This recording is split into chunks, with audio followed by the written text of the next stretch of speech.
Okay, go live. We are live now. I Kung think YouTube to yung let us wait for some more time because I think we only have 36 participants till now.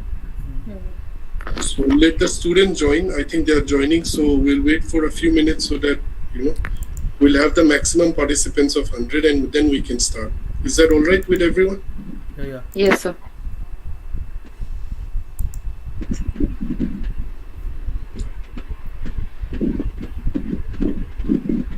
Okay, 41, 42.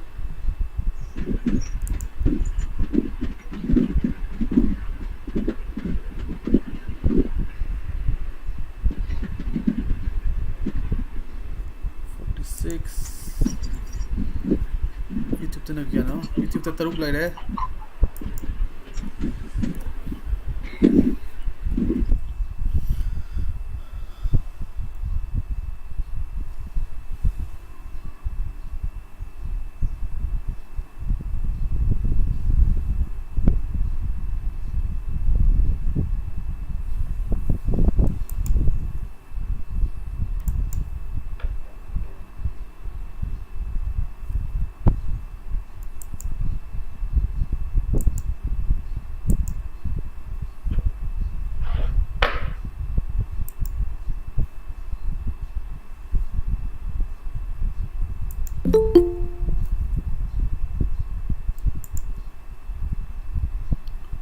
Students, please join from your M2A account, not from your Gmail, personal Gmail.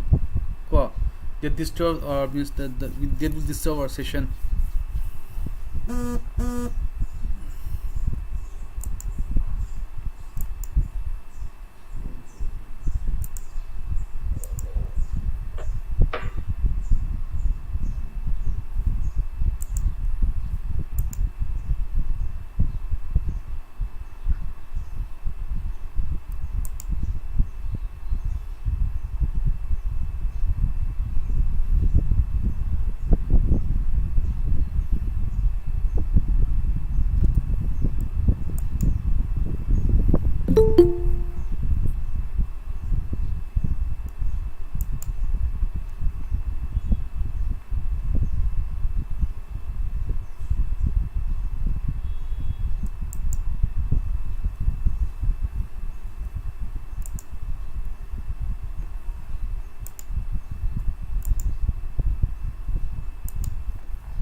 Okay, so we are waiting for more students to join. We have, I think, 77 participants till now. So we can start.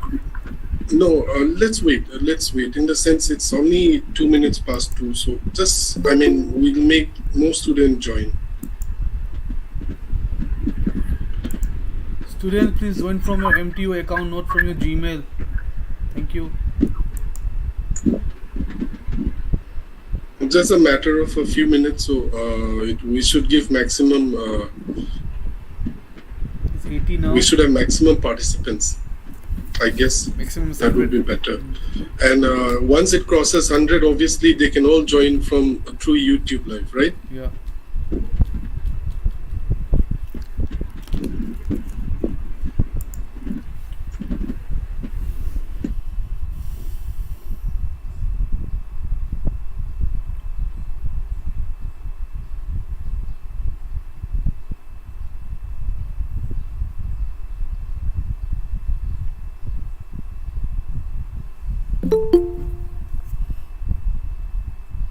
Dhanashri.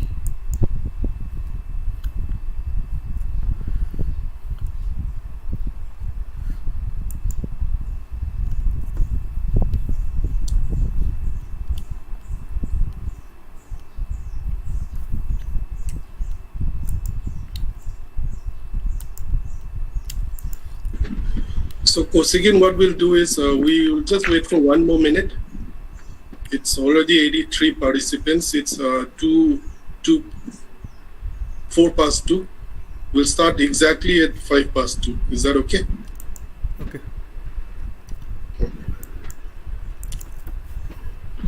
We'll just wait for 1 more minute, and rest they can join in as they want. Let's not keep our guests waiting also.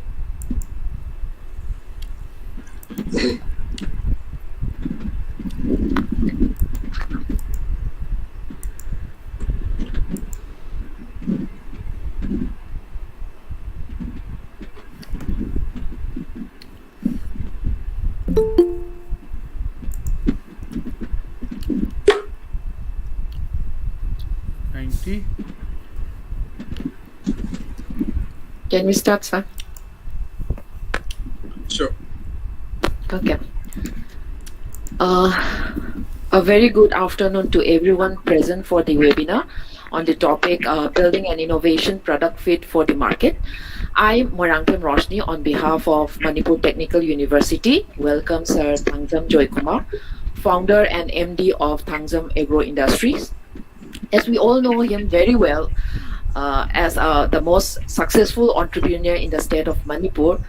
He actually started Thangzam Agro Industry in the year 1991. Now the industry is providing varieties of bakery item, fruit juice and packaged drinking water under the flagship brand Likla. He has received a number of awards. To name a few: Entrepreneurship Appreciation Award for outstanding contribution to Indian economy through MSME sector in the year 2010. In the same year, he has received one more award, Best Food Product Award, from All Manipur Art and Culture Sport Development Authority Society. In the year 2012, he has received Governor's Trophy for the Best Entrepreneur from All Manipur Entrepreneurs Association. Thank you, sir, for accepting our request within a very short notice. And sir was very warm in accepting to speak on this topic. With these few words, I would now request Sir Thangzam Joykumar to start the session. Thank you, sir. You can start the session, sir. Thank you, Roshni. Good afternoon to everybody. Good afternoon, sir. May I know how many students are participating in the seminar? 100. Including us, there are 100 100 students. Are they all present? Including the teachers, there are 100 participants. And there must be around 15 to 16 teachers. And YouTube also, sir. And the rest of the students who cannot join, they are joining through YouTube Live, sir. Okay. This is going through YouTube also live. Shall I start now? Yes, sir. Please, sir. Shall I start? Yes, sir. Yes, sir. Please, sir. Today's topic, Once again, good afternoon to all. Today I'll be speaking on the prospects of food industry in Manipur and my journey. In the first part, I'll speak how I started and at present what I'm doing and what's the growth and all. Then second part, I'll speak little on the prospects of food industries in Manipur and those students who are interested to become an entrepreneur or who want to start an unit or factory in food processing sector. If I can inspire them or I can motivate them, then that will be fruitful. I think that this meeting will be a fruitful one. So before I start, let me introduce myself. I'm Joy Kumar. Though we stay in Chingmairong, where this is a place where we started initially, but I was born and brought up in Awang Sekmai. My parents, my father initially is a farmer, and later on he did a small grocery shop in Sekmai, where I was born and brought up. And up to class 10, I studied in Sekmai, Nilpadma Secondary School. Then I joined DM College of Science for 11, 12, and later on I stayed I studied for 5 years outside for my graduations and post-graduations in different cities, on different universities. My desire to start an industry started when I was in 10th standard. Without knowing anything about industry, I simply wanted myself to be an entrepreneur. That time, the term entrepreneur was not used popularly. Somehow I had an admire for my dream to start an industry when I was in 10th standard. I spoke to my teachers about my desire to start an industry or some business. That time, our teachers said business is not a good option for a career. So they insisted me to take up some jobs, but which I never like. So finally, I took a decision that I would do business.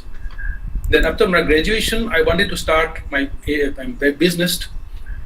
But at that time, my elder brothers said, you're too young to start a business, go for some further studies. So I went for post-graduation and I completed my PG in economics.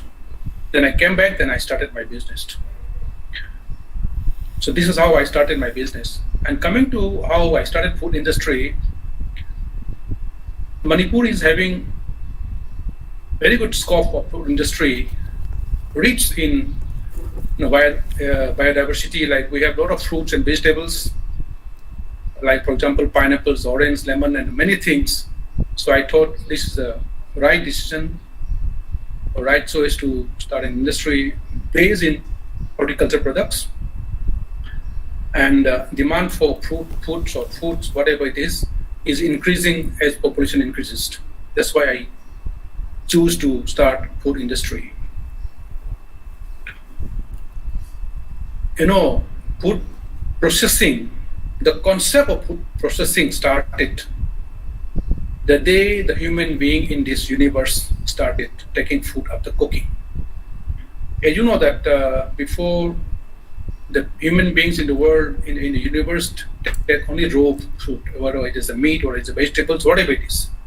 But later on, people started cooking food.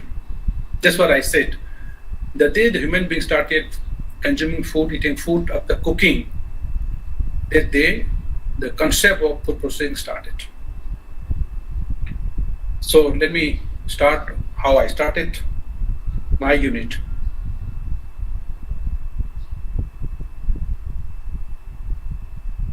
Consuming food, eating food after cooking. Tangzam Agro Industries started in the year 1991 with only one product, that is squash, and with 4 workers. Just imagine, I started from my, we call it Sangoi. From Sangoi, I started producing squashes with only 4 persons, and myself. These 4 persons includes me also. Then this is how I started my unit. And today, we are 600 persons working in the factory, and another 350 is working in distributions of food products or whatever regular products. So altogether, 950 persons are engaged in production and distributions of regular products. Products includes beverages, jams, pickles, sauces, packaged drinking water, and bakery products. So the expert says MSME is the backbone of any economy of any country or any state. And I'll just explain how it works. Say in my unit, 600 workers are working and another 350 are engaged in distributions. So altogether, we are supporting, in other words, Ligla is supporting 950 families. And suppose each family, if the members of in the family is 4, that comes to almost 1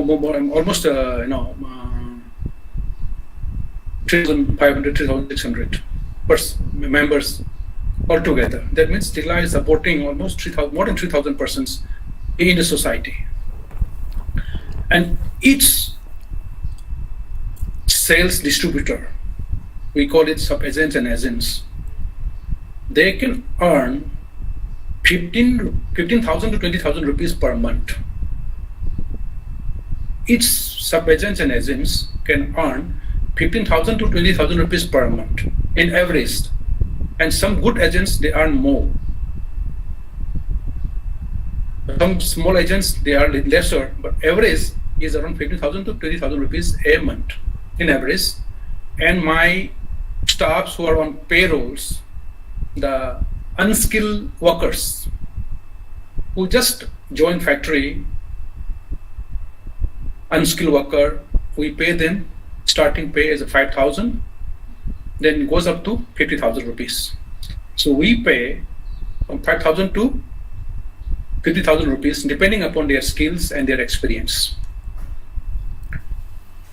And those persons who have some experience background, who work in some other factories and similar factories,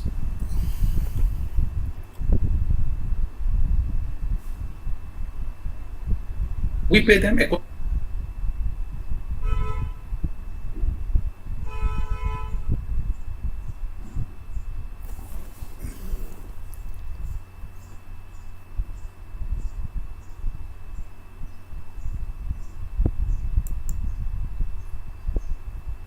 Sir, you are not audible, sir. I think sir has network problem. I think I'll just check. Okay. So you're audible now. Audible now? Yeah. Hello? Yes, Is sir. it audible? You're audible. Yes, sir. Okay. Yes, sir. So this is how the economy works. That means the workers or agents who works in my factory, they earn money from our organization. They spend money in the market. They buy their needs, their essential items from the market. They give jobs to other industry also. This is how the economy works. That's why the expert says MSME is a backbone of the nation or the society or economy. Okay. This is how it works.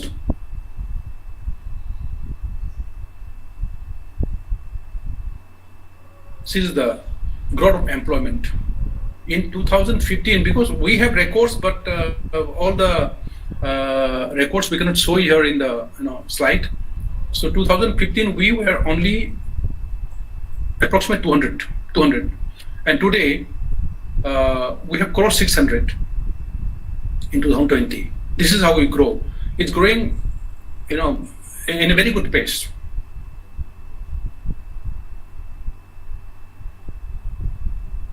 Please see these pictures.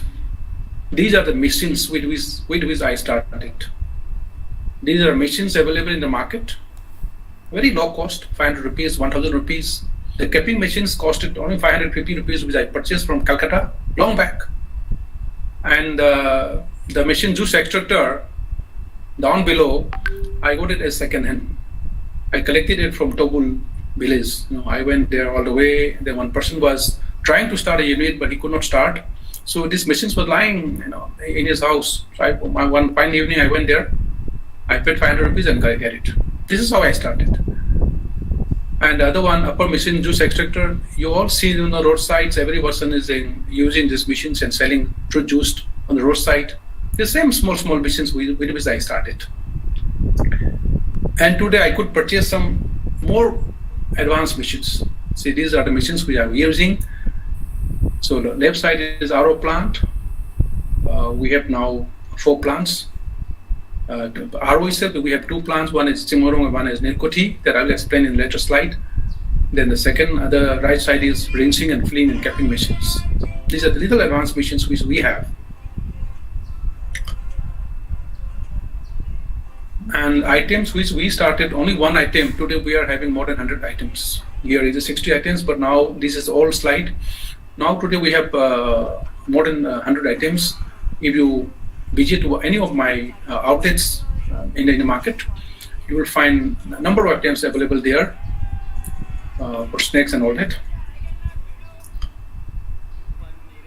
Again, this is district-wise sale.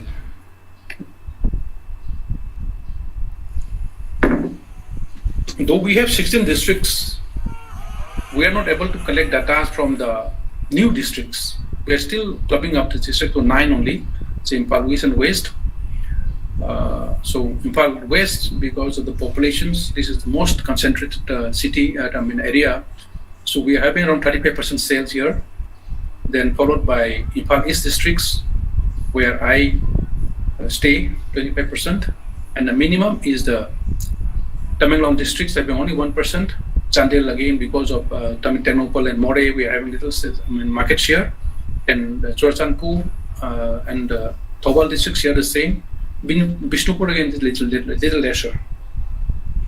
This is how our sales are distributed among the districts. Again, this is the product share.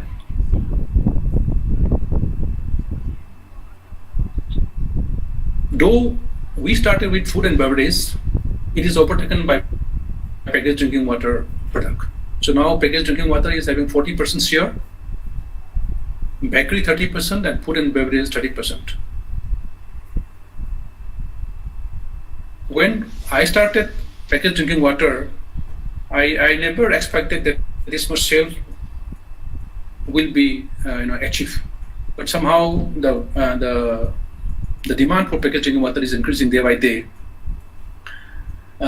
Maybe because the water which we are getting from tap water, from water supply, people do not feel like drinking it, and again, even if this tap water also, we have to boil it again, cool it down again, we have to filter it, and a lot of process and time consuming. So packaged drinking water directly through jar, 20-liter jar, again is acceptable. It is acceptable by all families. Now it's increasing day by day. So that's why it's having market. My product share of 40%, followed by about 30% each by bakery and food and beverages. I will just show some of my products, main products, like this is lemon squash, passion fruit squash, orange, and pineapple. Out of 4 flavor, orange and pineapple having largest quantity, followed by lemon and passion fruit. Orange is consumed by every age group, and the passion fruit is again consumed by very very limited groups. Again, we have ready to serve. RTS means ready to serve drinks. We have lemon flavor, we have mango, we have orange, pineapple, and lychee. And out of these 5, lemon flavor, we call it lembu pani or lemon drinks, is having the largest selling item and is widely sold now.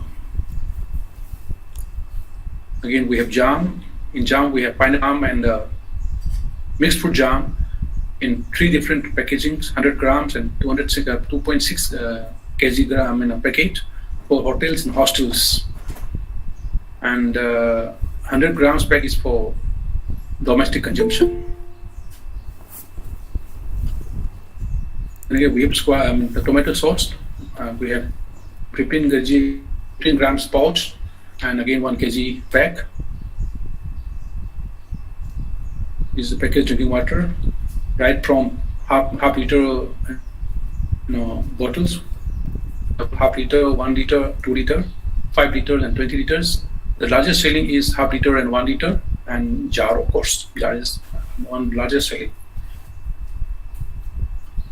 Again, bakery, we have a lot of items.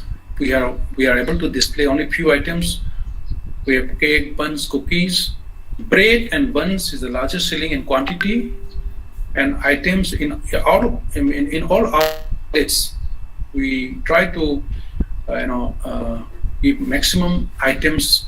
You will be finding around 30-40 items in any outlets, and we keep changing the items so that people can post.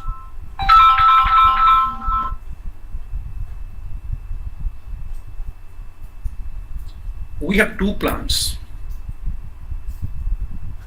One at Chimarong, from where I started, and second plant is the Nilkuti Food Park. Again, we have 4 divisions: packaged drinking water divisions, PET bottle blowing divisions. These 2 units are located at Nilkuti, and I must say, phone jam to I might have seminar job later, Corbeck for them Taibo. Kaka can only get on Kaka Pakana, Kaka Pakovica Jinny, and if you need talk by the call. The other Common. I'm sorry, there was a cold, so I'm just at 2010. Fruits and vegetable processing. This is at Chimarong. This is the place where I started, and now again, still here we are running this food and beverage unit, and of course we have another packaged drinking water plant here in Chimarong. Drinking water plants we have 2, one at Chimarong and second one at Nilkuti. And this is the bakery divisions which we recently started in Nilkuti Food Park. This is the bakery section.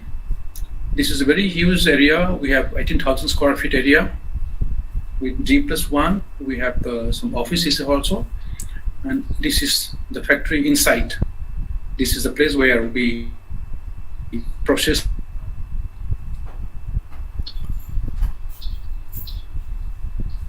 And we have 12 outlets already. We have at Merangkom, where we started for the first time, then followed by Sagolban, Kesampat, Bagna Diagnostic Complex, Porompat, Ajir South Complex, Nambo, Kangpokpi, Rims Road, Senapati, Mayang Infal, MU Campus, and Jennings Porompat. 6 more outlets are coming up shortly. At one at Churachandpur, Kaching, Thobal, Sekmai area, and one more in Imphal area. So 6 more plants, outlets are coming up shortly. Because of pandemic, it's late. Otherwise, it would have been open at least 3-4 more. So my idea of outlet is just to reach out my products to every citizens, every persons of the state. That's why we are planning to open at Senapati. We opened at Kangpokpi, so that the populations there in Senapati and Kangpokpi can have Lila products. And my target is our products should reach every house of the state. Of course, this is a new venture. In 2018, we started a school in the name of JJ School Montessori at Gari, Makhalekai. And we could run only for 2 years. On 3rd year, because of pandemic, we had to close the school, and still school remained closed. Let's see how fast this pandemic is over, and again we will be able to reopen the schools. And this is a little about my journey.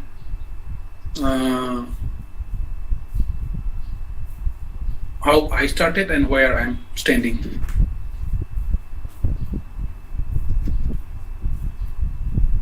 And the students, if any of you wish to start your own unit or enterprise, then how you decide? I'll just suggest something. Say you can just list out items which you consume at home since morning till evening. Just list out for 1 month, and you'll find all items which you consume. Whatever you consume in your family is consumed by every household in the society. So you'll find the maximum items which you consume. That's why that way you can decide what items to be produced. And again, you have to see the other challenges which you can face in the just to run an industry. That's how you can decide what to produce or what to sell. Then next part is, I'm just coming to the second part. How food industry was started in the country, then what are the prospects of food industry in the state. Food industry can be divided into 5: dairy, packaged foods, including beverages, grains and seeds, meat, poultry, fruits and vegetables. Just see, grains share about 43%, packaged food 30%. Then just see fruits and vegetables only 2%. That means the area for expansion in fruits and vegetables processing is having huge, very good scope for it.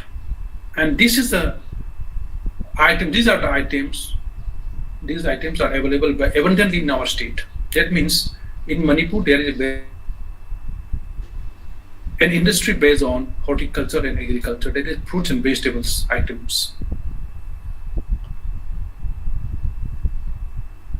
And just see, this compared these two statements. Fruits and vegetables preservation industry of the country was set up in organized manner in the year 1957. See, for the country, that is for the country, India, the fruits and vegetables preservation industry of the country was set up in 1857. And coming to our state,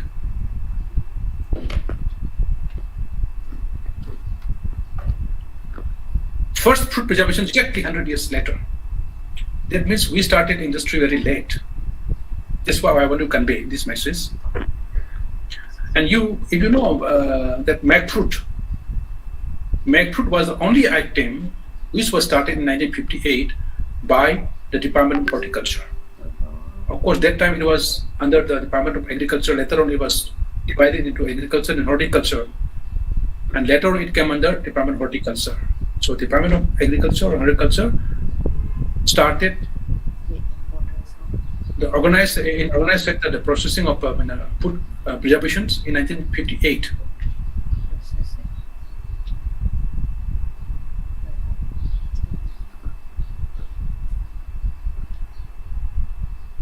This information will be very fruitful, very useful for the students who wish to start an industry. These are the sectors having good potentials in our state. So food processing or agro-based industries having the first priority. The government of India is giving priority in this area. The bakery and allied food industries like snacks, foods. Say for example, in every household, every age, very small boys, children's, middle age, adolescents, all peoples consume, every household consumes. Say for example, potato chips. There is no person who do not like potato chips. Everybody consumes potato chips, and it is purchased by every household, every family. That means you should choose items to be produced which can be consumed by every household and every age group, so that you can have a very good market potentials. And next is packaged drinking water. Of course, packaged drinking water market and demand is increasing day by day. You see, when we are young boys, whenever we go out for roaming here and there in small hotels, small tea stalls, we should drink water which are lying in the kettles or in a jug. Without thinking anything, just drink. But today, we do not like to even rinse our mouth with that water. We are used to this PET bottled water, drinking bottled water. So we cannot drink any other water than except this bottled water. Its mindset has changed like that. Then, of course, we have very good scope in horticulture. Horticulture is very rich. We have good, turmeric. We have green chili. Hot chili like king chilies, umoro. Then we have pineapple, ginger, orange, whatnot, many things. Then medicinal plant. Manipur is considered as the hotspot of biodiversity. We have a lot of medicinal plant. But only thing is, so far we have not started anything as such. Then cherry culture. Cherry culture is a very good scope. Cherry culture is supposed to be our traditional industry. We must be I'm remembering about the Kurkul Muga and all that. We are expert in this, sericulture, but now slowly it's coming down. And if any youths, any entrepreneurs can come up, then they can do a lot of good things in sericulture. Then distillations of oils from aromatic plants. We have a lot of aromatic plants here in Manipur. You can start anything. Mineral-based industries. We can do mineral-based industries also. Handloom handicrafts, of course, this traditional industry. We can upgrade handloom handicrafts.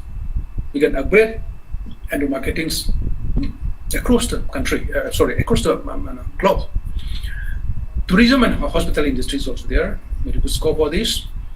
Then of course IT, information technology. And IT of course is having, because the size of the market is having certain limitations, but there's still scope. Healthcare industry is also having very good scope. The hospitals, the present hospitals are able to meet the demand of the healthcare. If you go to Jenims or if you go to RIMS, you'll find a lot of patients lying on the veranda, not available.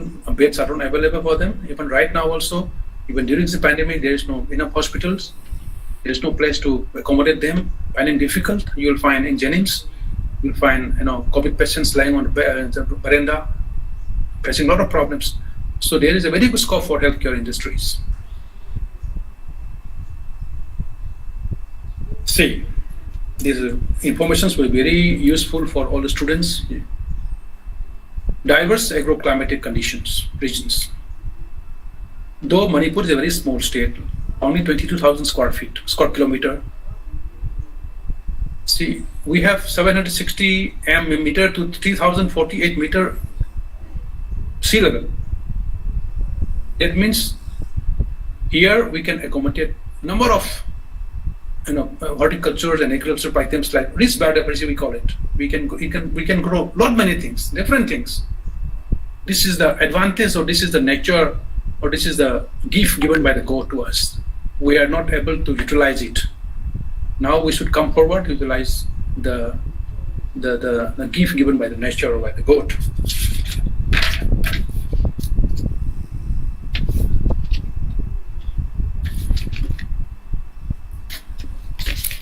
See, this is all about the potential area for horticultural crops cultivations in Manipur. We have given it as 9 districts. As I said, we don't have data for the new districts. Though we have 16 districts, we are still working on 9 districts only. See, total potential area is 277,000 hectare. That is 12% of the geographical area. Out of which only 45% are utilized in the cultivations of fruits and vegetables. That means 55% still lying without any used. We can still have a lot of potentials to work in this remaining. So a lot of scope for expansions of this cultivation of horticulture and crops. See, these are the items which we can grow available by nature. Pineapples, of course, Manipur pineapple is one of the best pineapple available in the country. Then we have the Tamenglong orange, one of the best orange. Then lemon, Kachai lemon is famous for that. Then again, turmeric, ginger. Turmeric available in Manipur is having one of the best variety, having 4 to 6% of curcumin contains. Then ginger, of course, available in abundant. King chili is also one of the good item for marketing. Then see, pineapple. Of course, we have 2 varieties in pineapples. I don't know, you must be you are aware or not. We have 2 varieties. One is queen and one is Q. Queen varieties is the one which we call it Kawalkiom or Metekiom, the smaller one, less juicy. But this is very good for table purpose. For eating, this is the best. Though its size is smaller, nowadays the size is day by day is decreasing because again new plantation has to be taken up. Then only the size will maintain. If the plant is older, the size of the fruits becomes smaller. So we have to change periodically the plants. Again, we have Q varieties.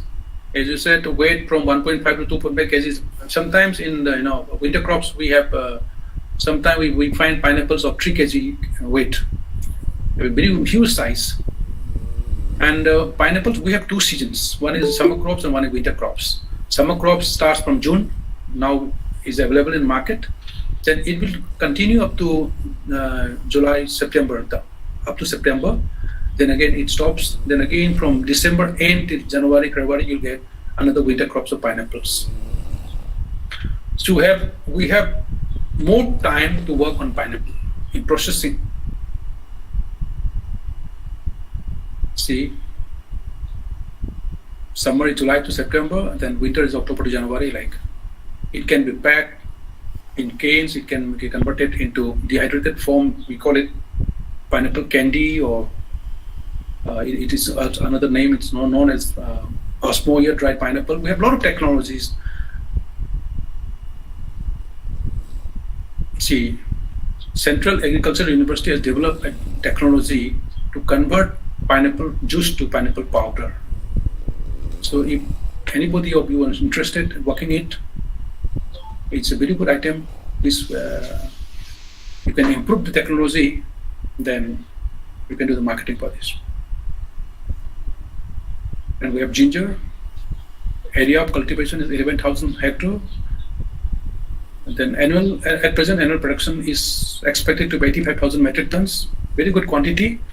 Nowadays, the MOMA, Mission Organic, Manipur Mission Organic this mission agency, MOMA, under the Department of Horticulture, they are doing a lot of work in these organic cultivations of ginger, turmeric, pineapples, passion fruits, and a few more items. And they are taking up very keen interest in marketing also. They have started selling. You must be hearing in local newspaper that they have started selling pineapple to Delhi, Jaipur, Bombay, and other big cities of the country. So this is how he's working now. Then of course we have turmeric. As I said, curcumin content is 4.5 to 5.8%. This is one of the best turmeric available.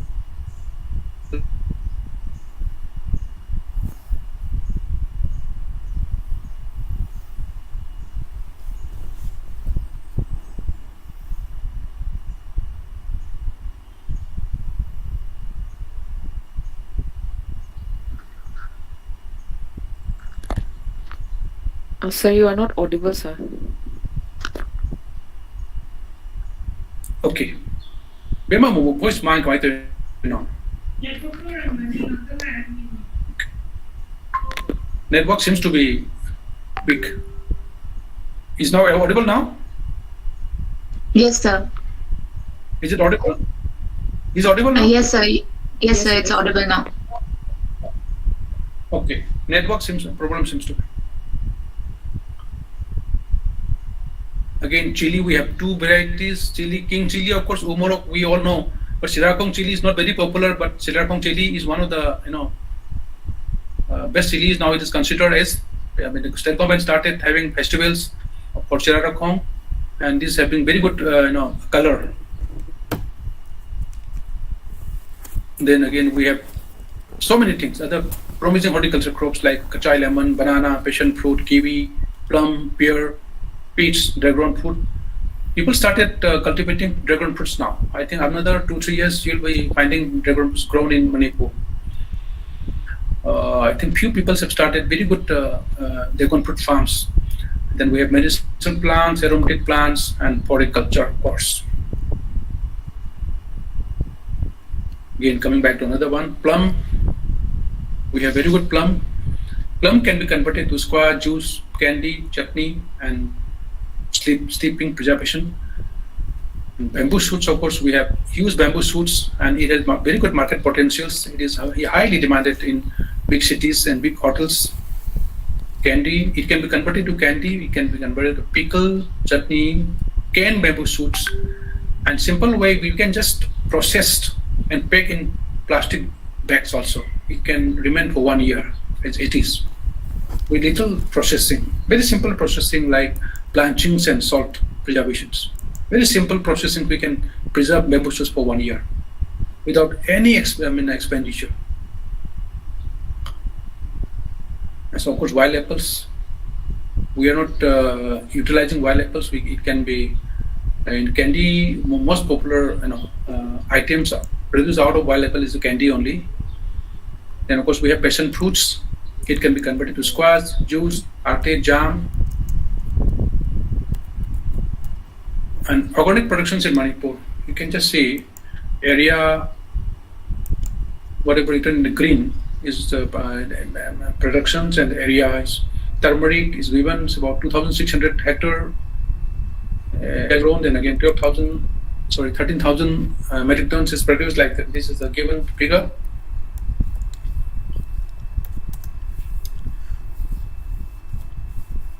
Okay, I'll explain something. Though we have a lot of resources, we have. I've shown just in the previous slides, but still there are certain challenges. There are certain challenges there. The challenges can be, addressed in the following way. There is infrastructure. Second is industrial policy and business regulation, and finance. First, let me take up infrastructure. Infrastructure includes road, bridges, power. Of course, power is meant.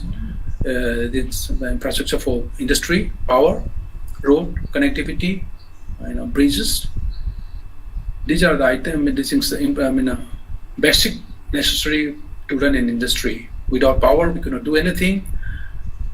But we must be grateful to the government of Manipur.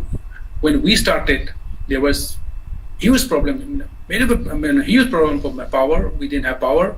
Power cut were there. Only 10% of industry was depending on power supply.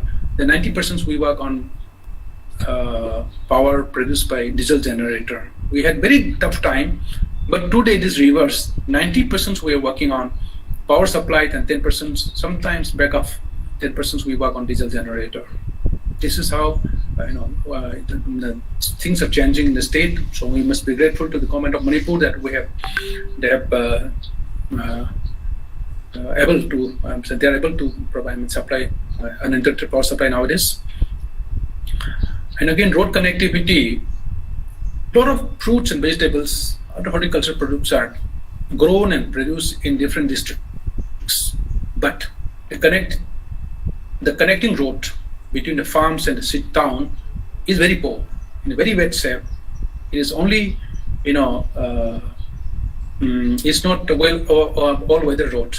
These are not all-weather roads. So whatever they produce in hill districts cannot reach Impal market at a very competitive rate. Your transportation cost sometimes very high. Normally, transportation cost should be less than 5% of the product. But in Manipur, sometimes transportation cost crosses 25%.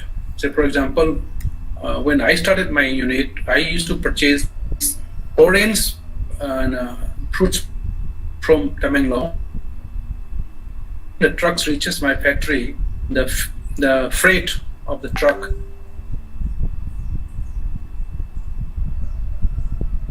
is around 25% of it.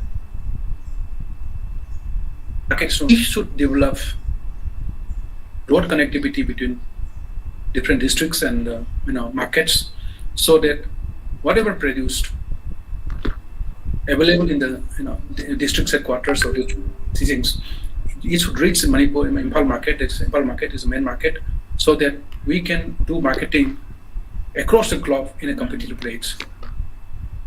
So this is the infrastructure required, and the movement of trucks should be free from Impal to connecting neighboring states like Assam, because you know that a lot of disturbances on the way because of social and political problems are there. So we should appeal the government to sort it out as hard as possible, so that our movement should be free between Impal and neighboring states, so that we can sell our products at a competitive rate in other cities of the country. Again, coming to industrial policy and business regulations, there should be a very firm, very dynamic industrial policy in the state. Then only industry can grow. It should be industry and entrepreneurs friendly, and of course the present government is giving a lot of incentives and other things, like you have heard about startup, ease of doing business. Not many. Sir, I think we are having products some connection announced. issues. Schemes are We can barely hear you. okay. Actually, Right. sir, sorry to interfere, Then sir, check but sir, actually, sorry to interfere you, sir, but we are shortest of time. We have another speaker here, so can you please, sir, wind up the Speaker. whole? Yeah, we have one more Okay, okay. speaker, sir. Okay. Okay, sir. Thank you, sir. Okay, this is a conclusion now. Just exactly, I've come to the end. So Manipur has a huge potential to play a major role in horticulture markets in Asian countries. Yeah. Now this is the last slide. See, can you hear now? Yes. Sir. Yes, sir. We can hear you, sir. It does not matter how many resources you have. Yeah. It does not matter how many resources you have. If you do not know how to use Ms. them, Rosni, it can will you never hear be me? enough. I think there's some connection This is issues. the last slide. I can hear, sir. I can hear. I can see, sir. Jimmy? Sir, So you this can is my continue, last sir. slide. Thank you so much. Thank you, sir. The line. Actually, sir, we are running out of time. That's why we interfere. Sorry to interfere you, sir. It was a very nice presentation, sir, Okay, with okay, all no the problem. product and everything. Yeah. And sir, even Thank sir you. have Thank you so highlighted. Yes, sir. And even sir have highlighted the opportunity of food processing industry in Manipur. That would be the key point for today's presentation for the students. I think some of the students want to become an entrepreneur, and it will be sir have shared a very good idea with them. Most welcome. Maybe. I'm here to. Yes. And sir, next I would like to ask our student Irom Bhogen Okay. to give a vote of thanks from the student side, sir. Any question and answers from the Uh, student? Irom Bhogen, you can switch on the video and. Okay, miss. A very good afternoon to all present in this seminar. It gives me an immense pleasure to deliver the vote of thanks for this event to all dignitaries assembled here. I myself, Bogendra Irom, studying in 6th semester mechanical branch. First of all, I would like to thank our respected guest speakers, Sir Thangzam Joy Kumar, Managing Director, Thangzam Agro Industries Private Limited, mainly for Ligla Industries, to give some important valuable speeches regarding the topic of webinar on building and innovation or product fit for the market. Once again, I would like to thank our respected teachers and beloved students for participating and making this seminar program as a grand success. Once again, I thank one and all present here. Thank you. Yes, sir. Actually, we want to have some question and answer round. There will be around maximum 3 questions, sir. And the panel is open to everyone. Okay, no problem. Yeah, anyone can ask question. Sir, question number 1 sir. Yeah. Sir, akoigi likla ama haidi akoi jaga khudimang ta likla je loina hangai dena sir. Sije hangai je akoin hangninge ne ta hangba yabra or natraga tender gi type ta lottery ama phawba gi type ta tender ka aga tender do phawra matamda aduda oina ma open to ba yaga do na natraga isani ai pesa nungja leire haidune ta hangba je share ta yaga tra adum ta khangjani. Tender magi tawte aikoida approach tawrokpa mi lai atuga makoina piriba mafam maroina aikoina yengsi location dune location du da aikoina pamba location mafam chaba leiragati ahanba lakpa mi du kodong chaw pi aduga todun tender taw khotpa du leite asidi kanonina agency pi banina man lakani ma famsi aikoina pamba jaga tu pi ngamagadi ato ko pi. Okay, thank you sir.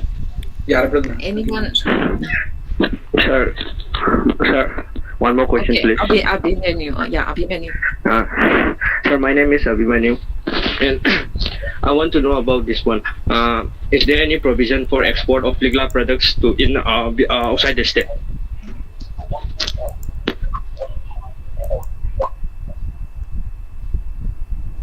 We're still working on that. Export, in sense, export means selling outside the country. No, outside the state. We are yet to. Yeah, we're still selling from about present juice we're selling to Kerala. Okay. Some items we're selling to neighboring state like Assam, and not in quantity but small quantity, but started selling it. Okay. Thank you, sir. Yeah. Anyone? Right. Thank you. Sir Iboya. Yeah, I think I can suggest one thing. I think we still don't see home delivery of Likla products in Manipur. If you can start with a home delivery of Likla products. Home also, delivery? Yes. Well, home delivery we're not doing directly ourselves, taking directly ourselves. We are doing home delivery through some agencies. Like we have food Wi-Fi and some other things. So I think it would be a good thing if Likla can develop its own application or something, mobile app or something, and so that people can order directly. I think that would be something. Right now we don't have planned, but anyway, we will see if possible is there. Yes, that's just a suggestion that we would want to order directly from them. Yeah. Thank you for suggestion. Yes, thank you. Thank you, sir. Any more questions? Thank you for suggestion. We have a we Sir, have I have one question from my side. Sir, actually, like you have been adding many products, like one after another. There, like in bakery also, like there are so many products. So, how do you get the I would say the market survey, like which kind of product will be people wanting and what should be introduced in the next coming, so that people will be very much delighted to have that lined up in your Likla products. Right. The basic thing is we know that all customers want new products.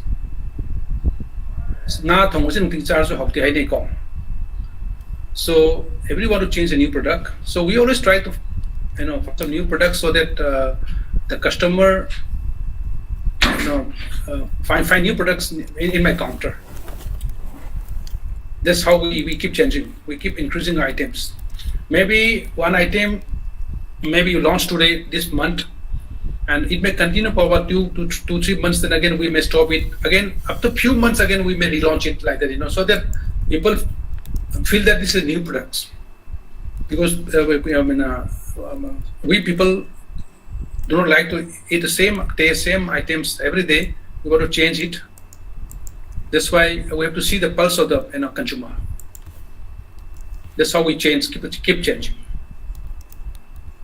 Say, for example, for marriage functions or for any other meeting functions, we are supplying that snacks boxed. Nowadays, people are very health conscious. People do not like deep fry. They wanted to change from singhara and other things. So we launched baked samosa instead of deep frying, and we try to launch more items which are baked, not deep fried.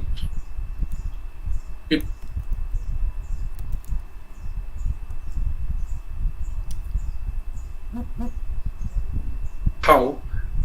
And we launched this snacks boxed. The demand for snacks box for marriage functions is increasing day by day. That's all? It's okay? Yes, sir. Yes, sir. Yes? Any more questions? There are a few questions I in think the chat box. we should go on so that we can address those questions and answers at the end, because it's already 3 o'clock almost. Yeah. Okay? Because the next speaker will be waiting also. Yes, sir. Thank you, sir. Sir Thangzam Joy Kumar, sir.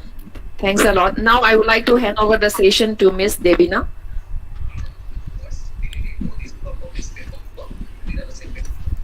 Good afternoon, everyone, once again. just 1 minute. We are now ready for do we have Ma'am Michelle with us? Sir, you can stop sharing your screen, please. Stop presenting. Do we have Ma'am Michelle, our third speaker? Yes. Hello, ma'am. Dema. Okay. First of all, I would like to welcome our third speaker, Ma'am Michelle Salam. She is a very acclaimed and celebrated entrepreneur who needs no further introduction. However, Ma'am has founded Michelle's Sweet Temptation by a bakery way back in June 2015, which is now spread across multiple locations in the state. I would also like to remind everyone of the many accolades which we have to her credit. She is the winner of Top 10 Cake Artist 2019, Cream Cake Award winner of 2019, brand ambassadors of Tripolite, Magic Colors, Homecard, and Ultimakers. And she is also the recipient of Northeast Women Entrepreneur Award 2019 and Women of Substance Award in 2021. Ma'am lives by the motto One Lifetime. Do what you love and love what you do. She is a living inspiration, and we have all tasted a bit of her success in each and every cake from Michelle's. It is indeed an honor and a privilege to have you with us. And today, ma'am, with a very heartiest welcome once again, I would like to hand over the session to you. Please, ma'am. Am I audible and visible to everybody? Yes, ma'am. Yeah. Okay, thank you. Very good afternoon to all. My esteemed senior entrepreneur, Mr. Joy Kumar Thangjam, MD Likla Industries, staff and faculty of Manipur Technical University, and my dear students. I would like to start by saying thank you to Mr. M. Hare Krishna, Vice Chancellor, Mr. N.G. Bukendro, Registrar, Mr. Jimmy Laishram, Assistant Professor, and lastly to Dr. Laurembam Iboyaima Singh, Assistant Professor, Department of Professional Communication, for giving me this opportunity to share my journey and experiences with all of you. It is both an honor and a privilege, and I hope to inspire you with my simple yet meaningful presentation. I would like to start with a little small introduction about myself. I am basically an economics graduate, and I have done both my schooling and my graduation from outside. I left for boarding school at the age of 7, that is St. Mary's Convent, Nainital. And I would say that the 9 years of convent education that I received has helped me be the person that I am today. The ability to work hard, the willingness to walk into the unknown, to take risks, and to stand on my own feet and earn my own money, and also at the same time ensure that my exposure and my experience and my education does not go waste in a small hometown like Manipur, are some of the key factors that have helped me establish my business. Before we start, I would like to say that my bakery is not heavily mechanized. It is customized. We work on customization, and so we cannot scale beyond a certain point because every cake requires a few hours to do. So I would consider the bakery a boutique kind of bakery, and not a bakery that is completely commercially run on mechanization. Right? So I have prepared a small slide today. I'm going to go to the slide right now.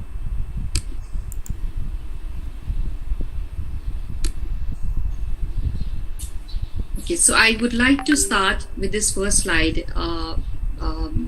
You all are all technology students, and I think when it comes to technology and information, probably you would know much more than any one of us. So I'm here to share a humble story to make a connect with you all at a very grassroots level, and hope that this presentation has some meaningful aspect in your lives, right? So my journey began in 1998, and where did it begin? It began in my kitchen. I was a young mother, and those were the days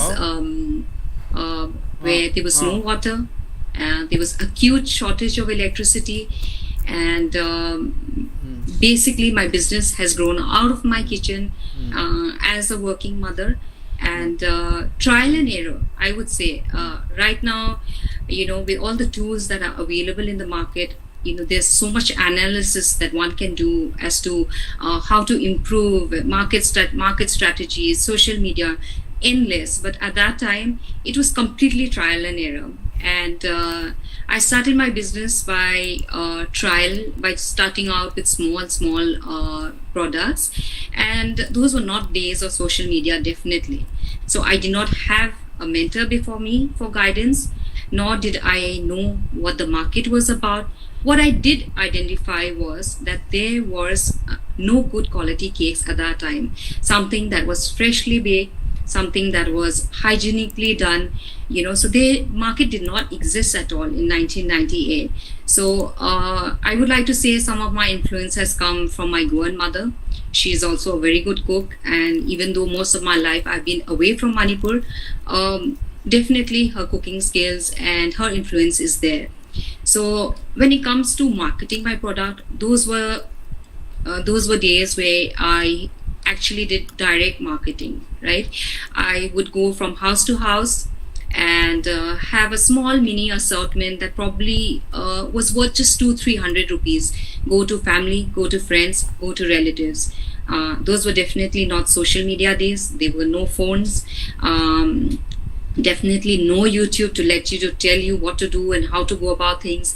Nobody to correct me, to tell me if I was making a mistake. I was my own teacher, right? But these are very, very valuable lessons, and I think this practically laid the foundation of what it is today now. Because if I didn't go through what I did then, I really wouldn't be where I am today. So I do get invited to a lot of conferences outside.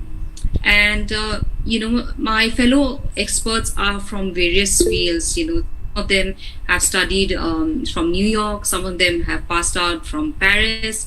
I do not have any kind of home baking, a culinary skill background. This is all self-developed skills. And also in those days, for the first formative years, I was constantly interrupted by issues like economic blockades, sourcing ingredients. Those were days where nobody outside Manipur, none of the dealers, say in Guwahati, in Delhi, Bombay, nobody wanted to send anything to a small state like in Manipur. And you are just starting out, you cannot order anything in bulk. No one wanted to take a risk to send anything to the Northeast. So it was very difficult to convince people to send things here. It was probably only in 2010 onwards that I can say that things have started, shaping up, and, vendors have started selling things. Of course, the scenario today is very different. So I practically operated from my home from 1998 to about 2012. In 2012, I ventured out a bit, and after realizing that there is a market for something that I have created, I bought a small display, and I was still scared to venture out. As a home baker, I would say, and I started letting the public know as to the kind of work that I do, and this gave me confidence, and I took a lot of risk and opened my first retail outlet in Moirangpom in Yai School in 2014. At this point in time, I would say that once you realize that you have a product, the next thing to scale your business would be to take a risk. We have to take risks. You cannot grow without taking risks. So I did spend every penny that I had saved over the last 10, 12 years, and it was hard-earned money, because practically in 1998, when I sold my first cake, I sold it for about 200 rupees. And 200 added up to a little small sum. So it took a long time to have a decent amount of money to invest to open in a shop. I was very nervous. I still felt that maybe the Manipur market is not ready for the kind of work that I was doing, whether it would sell or not. But like I said, the only way to scale up is to take certain risks. Once you know you have a good product, you must take the risk in scaling up. So after 2014, I realized, till 2018, the market grew exponentially, and my customer base grew from a few hundreds to a few thousands. And I realized I needed more space. Working from a small environment at home was not giving me the space or the people to create something, more than what I wanted to do something more. So I launched my atelier. I call it an atelier. People have asked me why is it called an atelier. So basically, it is like I call it the cake studio. It is built in Manipur. It is opposite the KTM showroom. It's about 3,500 square feet, and it has different departments. I have scaled it up to departments where there's a baking session, where there's a design section, there's accounts, there's photography.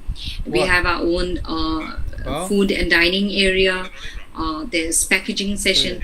So that gave me a lot of room to grow more, because when you have when you kind of make your business streamlined, then it gives you the ability to take it to another level. In 2019, I ventured out and I opened my second cafe. That is in Thamaiban. It is it is on the main road. It is very visible, and that's a full service cafe. Of course, it does not provide items like chow mein and momo. It is all bakery related and cafe related. Unfortunately, it wasn't open for many months, and the pandemic came along. And but it is we hope to come back to catering to everybody once the pandemic gets over. Okay, this is what I was given, and asked to prepare accordingly, understanding customer and their needs. Once you identify your customer, it is important to realize and what their needs are. Okay, then we come to defining customer value proposition. This, I would say, is the most important thing. It's all about people. The next is targeting your customers, prototyping. If I may just say, are you sharing a PPT right now? Yes. Because we are not able to see the presentation actually. So. Okay, just one minute. Yeah. Right. You're not able to see this presentation? Yeah. We are not able to see. I think because the students are sending messages that they are not able to see. We are also not able to see. Can you see this now? No? No, ma'am. Okay, just... No, ma'am.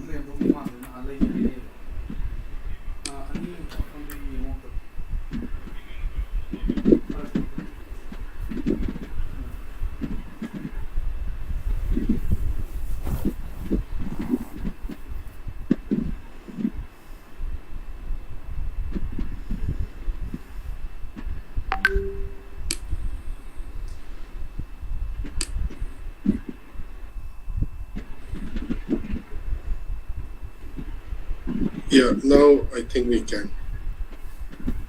Can you see it now? Yes, now we can.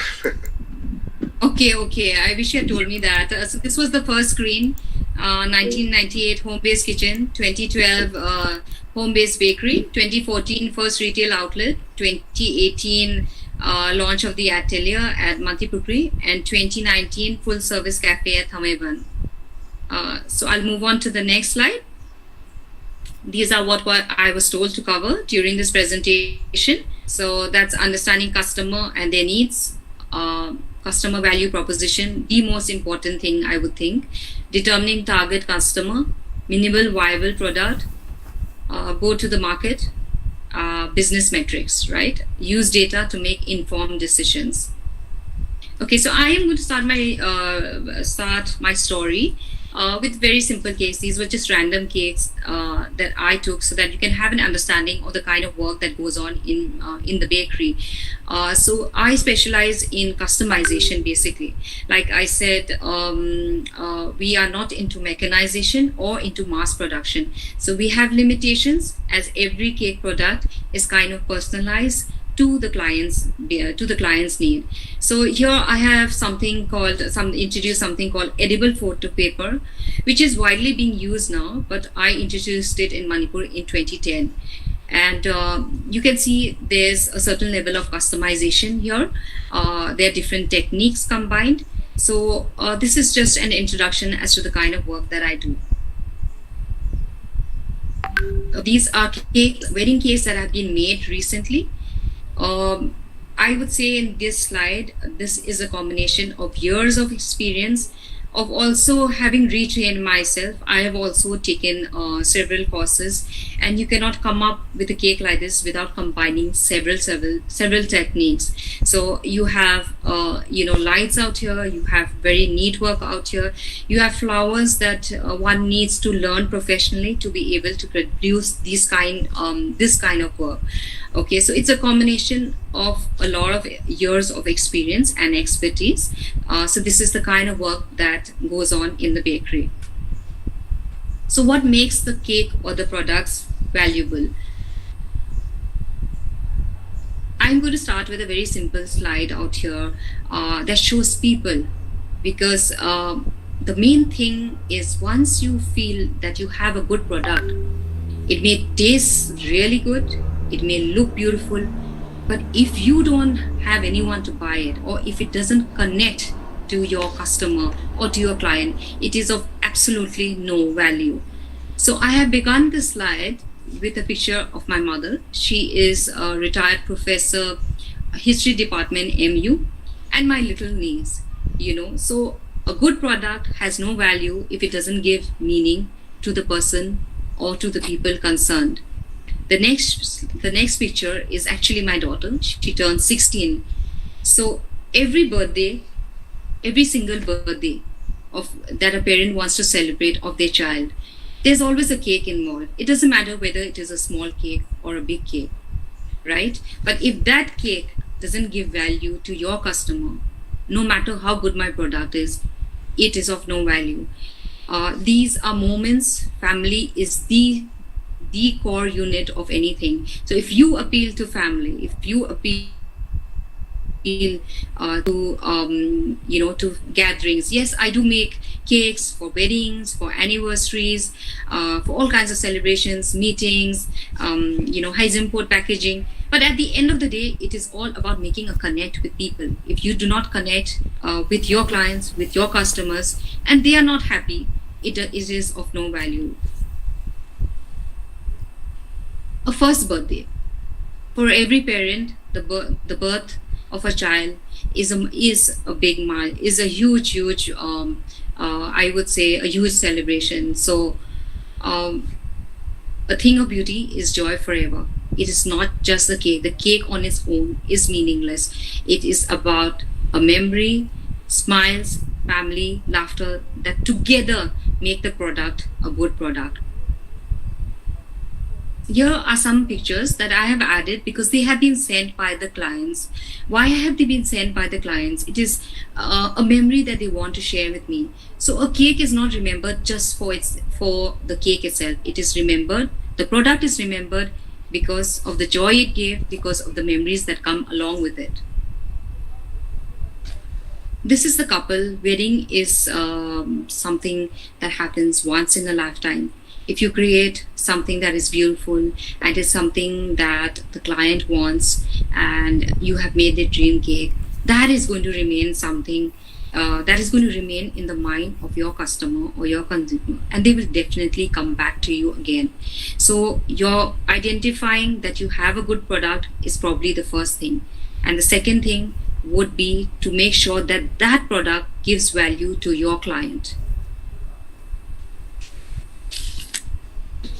This is a slide where I have put a very simple picture. Failure, I would say, failure and adversity are big teachers, right? There is no business where we have not experienced failures. Everybody always talks about like their success stories, but I am somebody who firmly believes that when you share where you have gone wrong and the mistakes you have made, or the failures that you have had in any kind of business that you're doing, that is something that is actually going to help somebody who is starting out in their journey.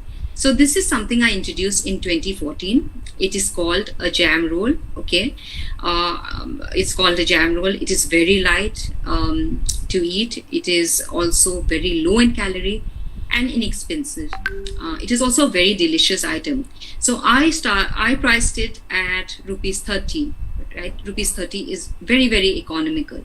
So I sold it day after day, and for 1 month it did not sell at all.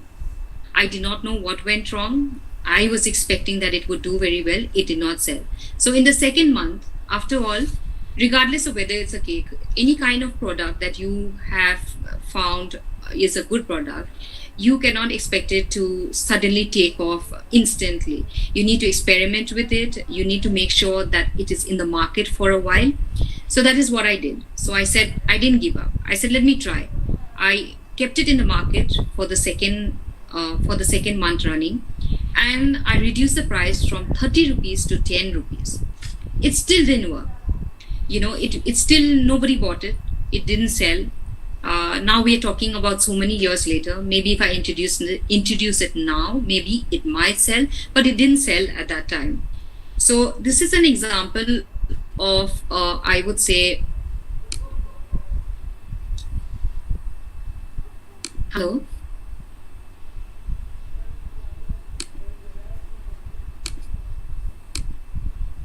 Hello? Am I audible? Yes. Yes, Yes. ma'am.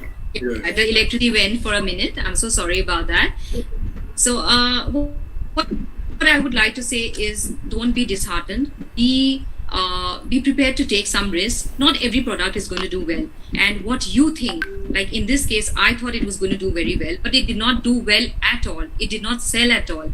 And if you think about 10 rupees, even your average gel pen today costs 20 rupees, So I was wondering what happened as to why it did not sell. But you have to accept that every product does not sell. What I thought and what my customer thinks are two different things. And at the end of the day, it is what your client or what your customer thinks is what is important to scale your business. Okay. Let's go to this. This is a red velvet buttercream. Okay, this is a product that I was very hesitant to introduce. The ingredients are very expensive. It is no doubt a very delicious cake. It has a lot of appeal because it is colorful. And I was hesitant. I wasn't sure that something that is priced high is going to work in the market. But it was just the contrary. It works. It always sells well. There's never any dead stock of this product. It sells within maybe 1-2 hours of when it reaches the display unit, So this is just a simple example to tell you that there was a big difference between what I thought and what my customer thought. So what I was hesitant to introduce has worked very well, and what was very low budget and I thought would do very well did not work. Okay, so these are examples that I would say help you. You have to keep innovating as an entrepreneur. You cannot stay static. You have to change with the market environment around you. You have to change with the given scenario. Otherwise, you are going to remain static. Okay, any change that is dynamic is going to help you and your business grow. Market plan. I would say when the first 10 years of my formative years, I didn't know anything about what marketing was. But what I was doing by going from house to house with this mini assortment and trying to sell, that was direct marketing, right? Today's time, you are very, very lucky. You have innumerable choices in front of you. We are spoiled for choice when it comes to marketing strategies and the kind of mediums that we can use to scale our business. So I would start with website. Because why? It doesn't cost money. If you were to open a Google page or a Facebook page, I opened my Facebook page in 2010. It took time to to figure out how one uses it, scale your business. But again, a Google business page and a Facebook page are something that you don't have to pay any money on. So these are low budget. Let's go to social media. Facebook, Instagram, YouTube, WhatsApp. These are all tools, very important tools that are going to help you scale your business. Okay, the world is today on Instagram. From a simple business, which is probably selling, agarbatti, to a towel, to a keychain, to the biggest industry names. Everybody is on Instagram. Something appealing about Instagram is that visual appeals to your client. Just talking about your product and saying that I make a very good product, whatever be your product, that is not very appealing. But a picture speaks 1,000 words. So I have grown my Instagram account and my Facebook account, and now probably have a combination of about 60K people. It does take work, but these are all mediums that you can use, and WhatsApp Business is now there. These are, again, you do not have to spend. When somebody starts out, you do not have investment money. So these are all mediums you can use without spending any money. Let's come to ads. Ads work. After being in this line for more than 2 decades, I have discovered, that the marketing strategies when you spend on a sponsored ad definitely works. What they do is they make sure that it reaches the people, the target, the target audience that you have. The good thing about target ads is that they may be a bit expensive, but if your product is something, say for example, that is a product made for elderly people, you can target that demographic. You can pay for a certain ad that reaches out to only those people. So modern technology is today allowing you to do so many things that was absolutely not possible 20 years ago. So it may be a bit expensive. It works because once you pay for it, they make sure that your ad reaches everybody. Newspaper release, TV, I would say ICE TV, Impact TV, for example, newspapers. We are predominantly a state which still relies very much on newspapers. We still have all the elders in our family reading newspapers.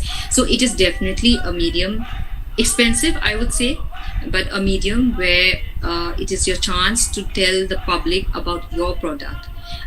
Because everybody reads newspapers, whether it is English or Manipur, it is still very much part of our society today.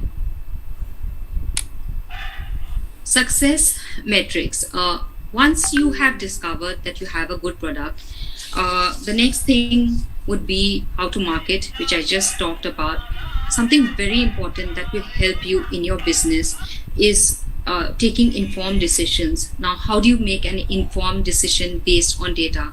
By keeping good records. You have so many choices before you, and you are all in the technology line, so spreadsheets and all of this must be coming very easily to you all. You need to keep a journal, offline as well as online. So here I would like to say that even though I had no mentor and guidance in 1998, in those early days, there was something that I did meticulously, and that was to keep a record of everything that I bought, whether it was 10 rupees of eggs, whether it was 20 rupees of flour. And eventually, by the time I decided to scale up, I had a diary for every single year that I had worked, and I had a clear vision of how much I sold in what month worked really well. For example, wedding and Christmas, right? Special events, Father's Day, Mother's Day. If you keep a record of how much you sold and how well it did, and the things that sold and the things that did not sell, these are things that help you to make an informed decision when you decide to scale up. So I know that if Christmas is coming, I need to get my products in by the month of August, September.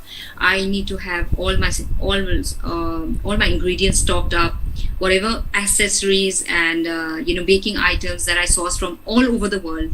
I need to have that way in advance, because it is a time where we practically don't even have time to eat and sleep properly. If you're working 10 to 12 hours, those are not the times that you actually have to go out and start buying things. So tracking, maintaining records offline and online is going to give you the ability to make an informed decision. You cannot take an emotional decision. Oh, tomorrow is Father's Day, I'm going to suddenly bake 100 cakes. It doesn't work like that.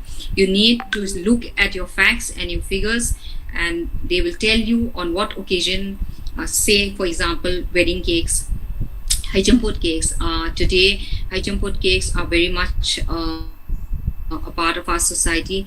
No matter whether it is a small half kg cake or whether it is a 10 kg grand cake, it has almost become part of our culture. Even though it is initially a very Western kind of culture, but it is now something that is accepted in our society.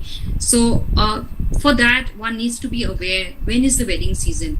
You shouldn't suddenly be hit by wedding season and oh my goodness, like today I have so many orders, how do I manage it? It doesn't work like that. You need to be well prepared. You need to have your ingredient check. You need to be aware of big important dates, and especially in a place like Manipur, we are living in a state where sometimes we have no control over the things we buy and sell. As for example, a sudden ban, a sudden closure of the highway, we cannot do anything about that. The only way to beat things like that and to make sure that the kind of business that you do is not affected by that is by being well informed and well prepared. It's the only way to make sure that your business survives during hard times. You shouldn't be caught off guard. So proper accounting, did this month do well? Did it not do well? Why didn't it do well? If you make notes and keep these journals, you are going to be able to make informed decision to help you in your business.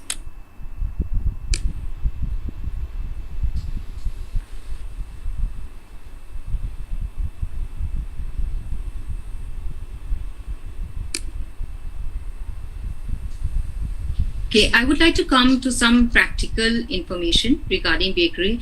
Maybe there's a bakery boom not just in Manipur, it is not just in India, it is worldwide. And I can see during the pandemic, it is a joy to see that so many people are actually enjoying baking, whether it is children, whether it is fathers, whether it is mothers. It is a lovely thing to see, family members get together. It is something that is booming in the country right now. And it is also booming in Manipur. So I did not have any guidance to find out information. It was completely trial and error. There are certain certifications that are required if you want to scale up or if you want to do a business in a bakery line. So some of the certificates are pollution, fire, weight and statistics, FASAI, Udyog, Aadhaar, Udyam registration, GST, of course, fire license. So, in my formative years, this was information that is not available online at all. And in a state where most businesses are predominantly male, it was really hard to get this information. It was not available online. Nobody knew anything. And I really did hustle. I went from one office to another office to get this kind of information. But these are probably the kind of certificates that you require if you're very serious about entering the food industry. Buying machinery. I have made a lot of mistakes and I have suffered a lot of losses when it comes to buying machinery. So whether it is something that costs 2,000 or whether it is something that costs 2 lakhs, I would like to give some information regarding this. And that is the first number one criterion in buying machinery would be to buy from a reputed company. They might be a bit expensive, but it is always better to buy from a reputed company that offers after-sale service. We are in the Northeast, people are not very willing to come here, even now. Technicians are not willing to come here. They're still hesitant. So you might have a very, very good machine, but if it doesn't work, obviously tear and wear, depreciation is going to happen. And when that happens and you don't have anybody to repair it, it is as good as a dead machine, right? So I would say you must buy machinery from a reputed company. Do your homework, do your research, look up their reviews, and make sure that you are buying from somebody that offers after services. And right now, I would like to give a lot of credit to Greencade Industry. They are providing a whole lot of machinery and equipment, not just to Manipur, but to the entire Northeast. So you can easily look them up online. It's not just about baking. They have machinery in various that cater to different food industries. Finance is so important. When you start out, not many of us, have the capital, and we are often lost as to how to go about it. And borrowing money is not always a good solution because because it's very difficult to return if your business takes time to scale up, right? So apply for startup loans. They are always advertised in newspapers or in government websites. Another thing is look for microfinance institutions and big NGOs. They do offer loans on with very, very low interest. And if at all you have to take a loan from a bank, I would suggest that you take from a centralized bank, because their rates of interest are much lower than a private bank. I think the private banks is probably the last resort that you should go to. Okay, business during the times of pandemic. We all know that no one was prepared for, and no business, no economy in the world was prepared for this pandemic. Okay, it has hit all of us. We are all interconnected. There's nobody who can say that they are not affected in any kind of field, in any kind of business. So it is going to, even after the pandemic gets over, it is going to change the way we think, the way we operate our businesses, and it is very important that we adapt to this change, because it is the only way your business is going to survive. If you say, I'm not going to adapt, I'm not going to go online, I'm not going to showcase my product online, then you're not going to progress, because we have to adapt to change.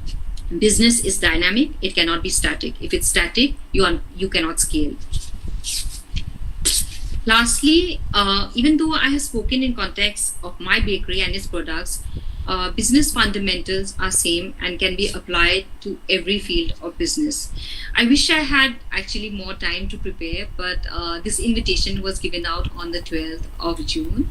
And being unwell, I have prepared this in less than 12 hours. But nevertheless, I hope there's some pointers that you can take home. Something that I believe in my line of work, or it can apply to any field of business, is I would say compare my business to a pyramid. At the bottom of the pyramid is me. I may be the CEO of my company. I have a vision, and but I cannot take that vision forward without help. And where does that help come from? Or I cannot scale my business without help. And that middle layer is my staff, right? I am the team leader. I have a vision. I want to scale my business. I want it to reach many people, and I also want to give back to my community. But I cannot do this without my staff. They are the ones who are helping me to make sure that my vision is something that I can act upon. On the top of the pyramid is who? It is my customer.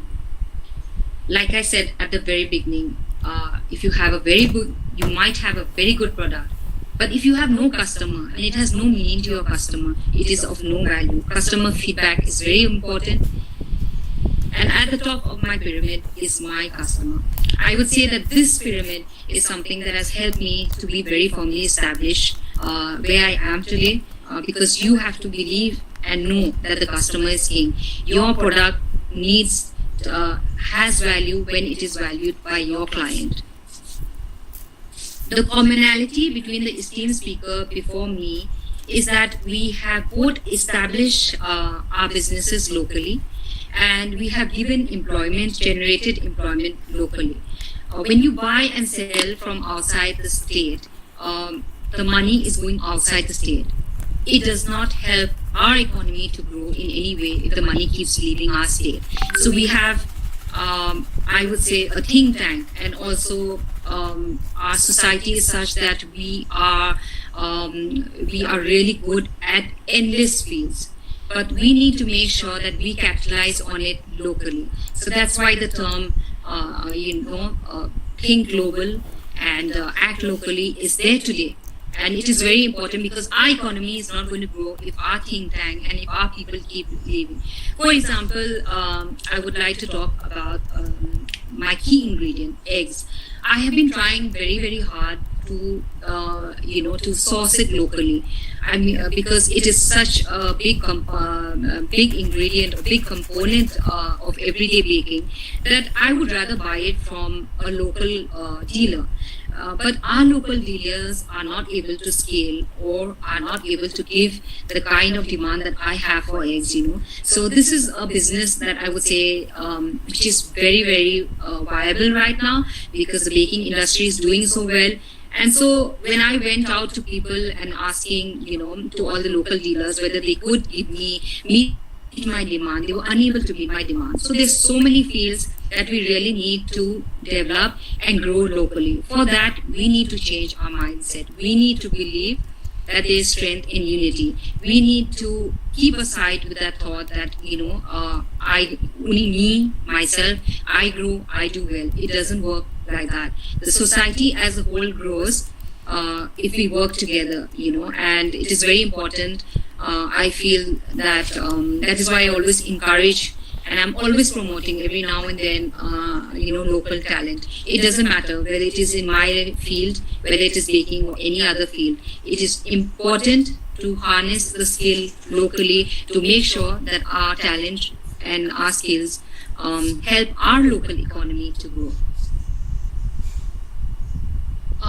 Lastly, I would like to say that the future ahead is really bright for all of you because you have innumerable choices in front of you. Innumerable. You all are very lucky that in today's time, the choices offered were totally spoiled for choices. And I'm more than sure that all of you here are going to be very, very successful entrepreneurs. And I wish you all the best, and I thank you for your time today.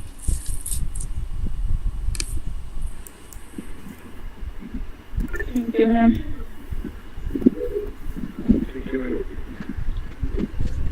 Thank you. Please, everyone, please stay online. We'll have a photo session, and that is compulsory that we have to have a proof that we had a session on this. And I'm sorry, Mr. Jimmy, who's going to give the vote of thanks? Ibo, let's have a question answer session first. Oh yeah, I'm sorry, but I thought who was supposed to announce that? Chandrika, yeah.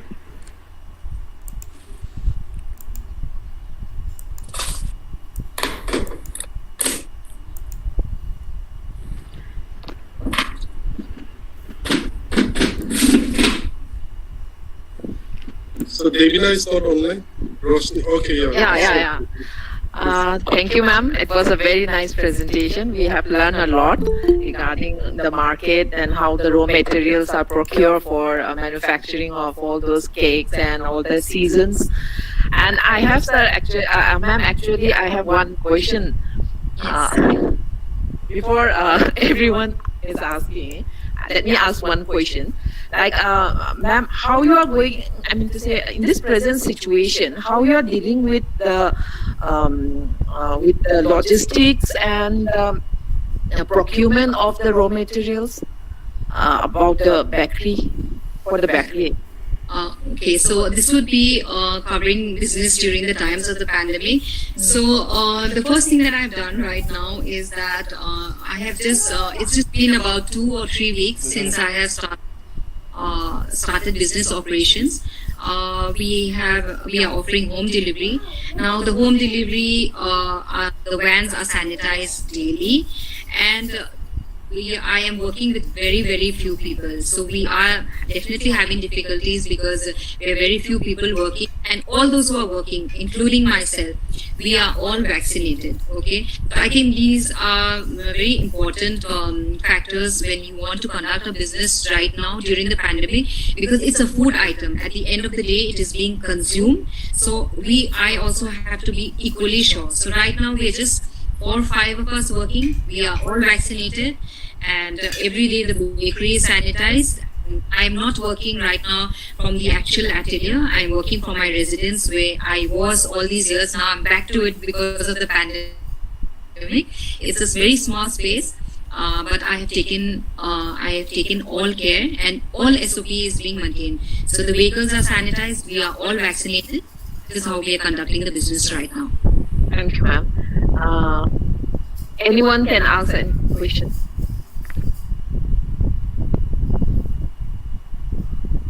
So the forum is open for discussion and questions or any comments or suggestions that you want to make. Please, students. Hello. Hello, ma'am. Hello. Yeah. My name is Maisnam Abhimanyu Singh. I want to ask you a question. Yes, please go ahead. Yeah. Our state is in unemployment level in our state is at peak level. But Yes. how our future is lucky? Any suggestion? Any suggestion regarding that matter? Yes, so I have a few suggestions. Like I said, I also did not train in, train in making cakes. I think the first thing that one should identify is your strength. Maybe you are very good with carpentry. Maybe you're very good with, say, fixing mobiles.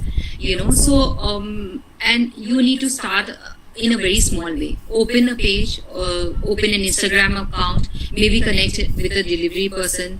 And if everybody has a phone in today's time, take some good pictures of your product or of the services that you can offer. Put up your phone number, tell them when you're going to be available. So these are ways that you can start a business on your own if you are finding it difficult to find employment, in government or in private. This thing you can start if you have any kind of talent, be it anything. You can start without any zero investment by just putting up.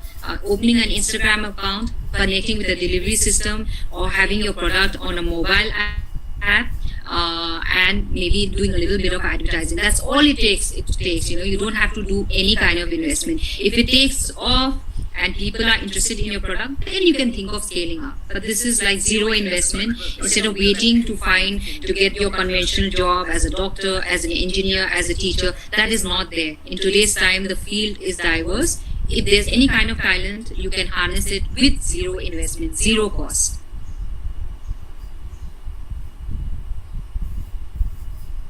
Thank you, Abhimanyu. So any other student, do you have any other question or something? I think Devras have a question. Devras, are you there?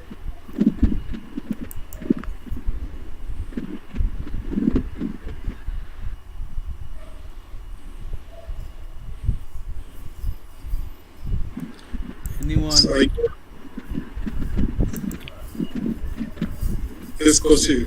Yeah, carry on. No one asked a question. So I think this Rosni, I think, yeah. Yes, sir. After this, we can have a vote of thanks from the student side. Farin, electrical engineering student, 8 semesters, you will be giving a vote of thanks from the side of the student. Farin, over to you.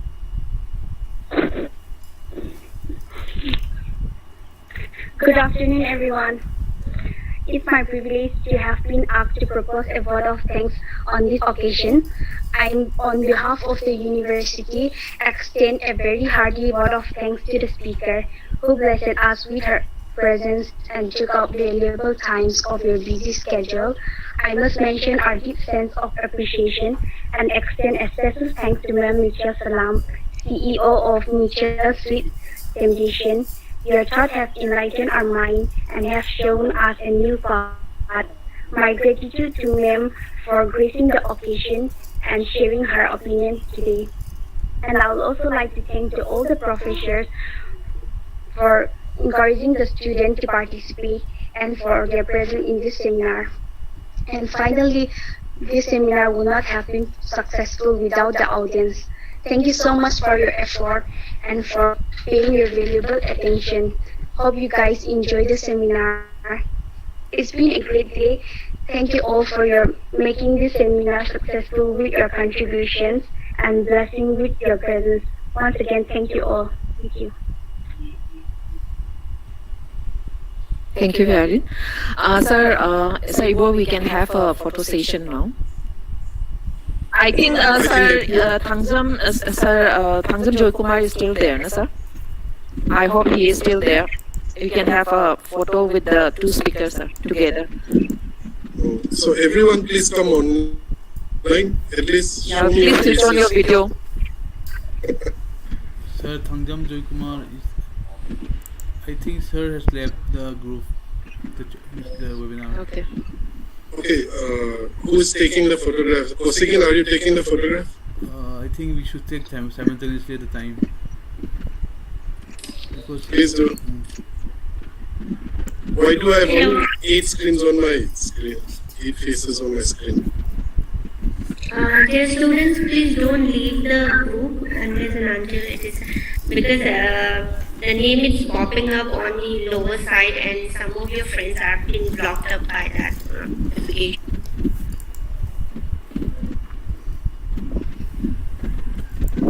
Everyone, please turn on your RAM for a while. Oh, my camera is not on.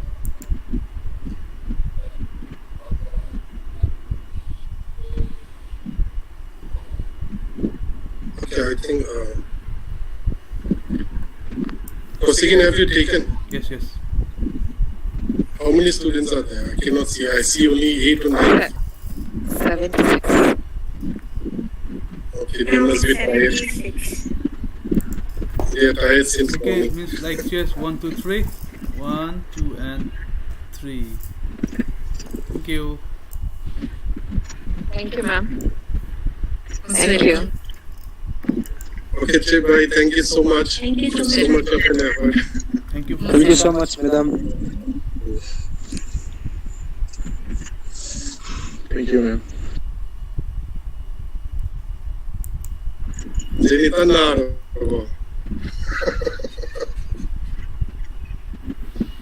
Uda kuye. Male. Okay, bye-bye. Jimike Joimo. 손나도가 믿은 또 애가 시대 라이츠는 하도가 누기 우스킬 솔로리네 당한 군들의 자원